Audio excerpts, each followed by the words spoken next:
Hi Burns, taos puso ko pong tinatanggap ang iyong paghamon na mag-Everesting sa Sampaloc sa March 23. Hindi ko ito inaasahan pero pipilitin ko po na not to let you down. See you there.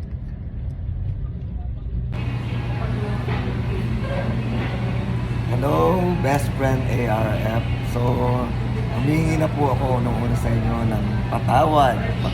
Alam ko po na challenge kayo, pero sinabi ko naman po, hindi ko nalalaman ang mga bagay na ito.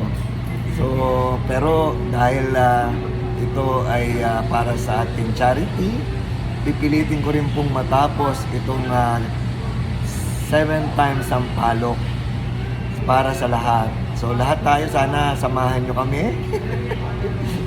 Samahan nyo naman kami please. See you there. Bye bye Mr. ARF.